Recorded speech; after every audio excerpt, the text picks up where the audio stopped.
حضرت علی رضی اللہ تعالیٰ عنہ فرماتے ہیں رسول خدا صلی اللہ علیہ وآلہ وسلم ہمارے گھر تشریف لائے۔ میں اور فاطمہ رضی اللہ تعالیٰ عنہ اکٹھے بیٹھے ہوئے تھے۔ میں دال مسور صاف کر رہا تھا تو رسول خدا صلی اللہ علیہ وآلہ وسلم نے فرمایا اے علی۔ میں نے کہا یا رسول اللہ صلی اللہ علیہ وسلم فرمائیں۔ آپ صلی اللہ علیہ وآلہ وسلم نے فرمایا میری بات غور سے سنو، میں حکم خدا کے علاوہ کچھ نہیں کہتا ہوں۔ آپ صلی اللہ علیہ وآلہ وسلم نے فرمایا جو مرد اپنی بیوی کے گھریلو کاموں میں مدد کرتا ہے تو اللہ پاک اس مرد کے جسم کے ہر بال کے بدلے 1 سال کی عبادت کا ثواب دیتا ہے، جس میں دن کے روزے اور رات کی نماز مشغول ہو۔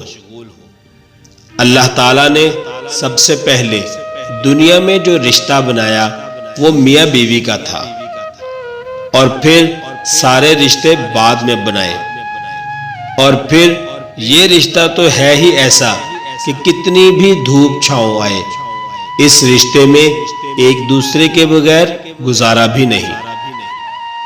ایک باوقار شوہر اپنی بیوی کو اپنی عزت سمجھتا ہے اور کبھی اس کا وقار اور عزت نفس کو خود مجروح کرتا ہے اور نہ کسی کو ایسا کرنے دیتا ہے۔ میاں بیوی کا ملنا نصیب سے ہے اور دونوں کا بسنا برداشت اور قربانی سے ہے، اور دونوں میں ایک اکیلا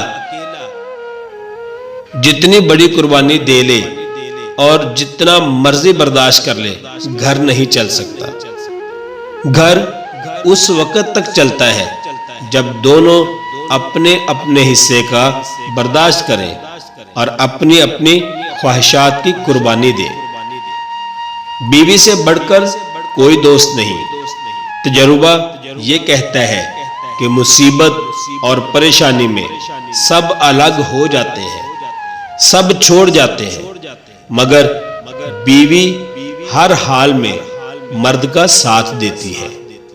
اس طرح بیماری میں جیسی راحت بیوی سے پہنچتی ہے کسی دوست سے بھی نہیں، بلکہ قریبی رشتوں سے بھی نہیں۔ اس سے صاف ظاہر ہے کہ بیوی کے برابر دنیا میں مرد کا کوئی دوست نہیں۔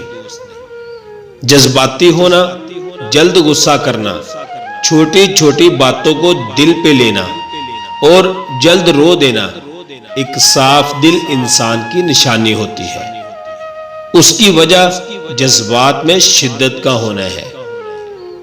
یہ سب خوبیاں کبھی بھی کسی منافق میں نہیں پائی جاتی۔ ان لوگوں کا تعلق ان لوگوں سے ہوتا ہے جو رشتے کو دماغ سے بڑھ کر دل سے نبھاتے ہیں۔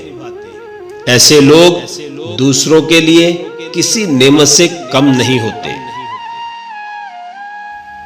ہر شخص کا امتحان مختلف ہوتا ہے۔ بظاہر نیک نظر آنے والے لوگ بھی اپنے اندر ہر وقت شیطان سے لڑ رہے ہوتے ہیں۔ ان کے غم ہوتے ہیں، وہ بھی ٹوٹتے ہیں۔ ان کے لیے بھی کوئی اچھے کام کرنا آزمائش بنا رہتا ہے۔ کسی کے لیے پردہ، کسی کے لیے زبان کے گناہ، کسی کے لیے آنکھ کی خیانتیں اور کسی کے لیے سچ بولنا۔ ہر شخص کا امتحان مختلف ہوتا ہے۔ باپ کے بعد اچھا شوہر بیوی کے سر کی چھت ہوتا ہے، اس کا مان ہوتا ہے۔